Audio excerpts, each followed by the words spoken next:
Hi, I'm Ivana George. I'm a professor of art at a state university in Massachusetts, where I teach photography, among other subjects.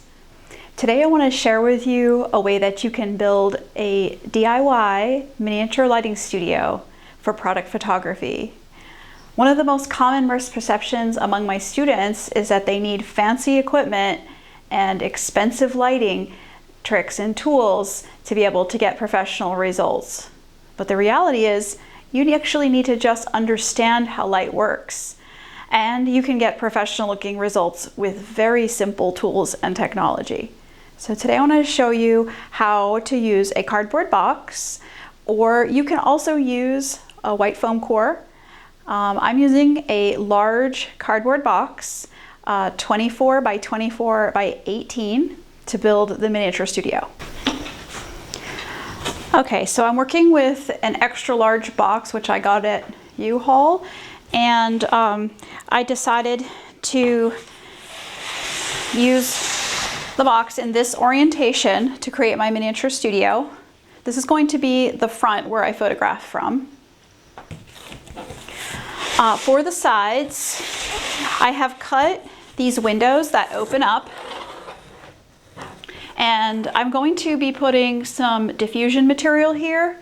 You can use fabric interfacing, or you can use tissue paper. Those both work really well. You can layer them up for extra diffusion.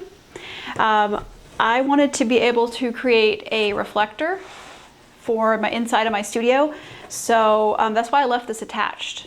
When I'm all done, I'll be going on to paint this box on the inside white.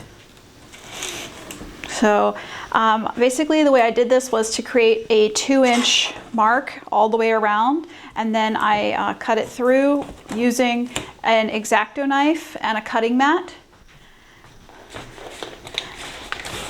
If you don't have, this is a cutting mat, you can get these like green cutting mats from most art supply stores. If you don't have one, you could use layers of extra cardboard as a cutting mat.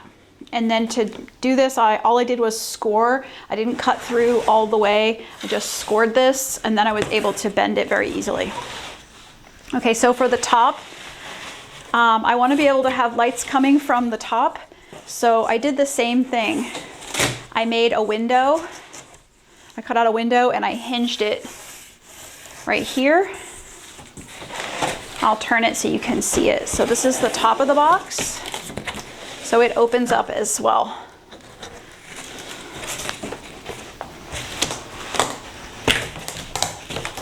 And there's the other side of the box, which also opens. I'm going to cover all of these openings with diffusion material. All right, the back of the box, I actually cut off one of the flaps, and then I took the other 3 flaps and I trimmed them so they were only 2 inches wide. And then I taped them together in the corners here to keep the box rigid. Without that, the box will fall over. And then I took, from this piece that I cut off here, I cut a 2-inch wide strip and I've taped it up here. The reason is because when I'm done, I'm going to be able to use binder clips or clothespins to clip onto this a piece of poster board or a piece of wrapping paper, any kind of long, narrow paper that I can use as a backdrop. Okay. Now, one more trick that I decided to do for this is I really wanted the background to be, the back to be completely empty. The reason I want the back to be empty is because I want to be able to light through the back of this as well, which is good for glass subjects. So I took the scrap cardboard that I had and I made a frame basically out of 2-inch strips that will fit right on the back here. Actually, it goes this way. Now it perfectly lines up with this.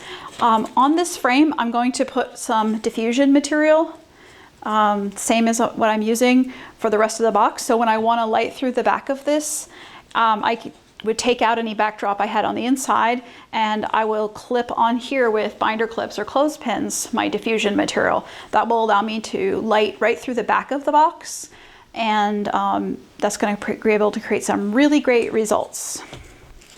Okay, so my next step is going to be to paint the inside of the box white.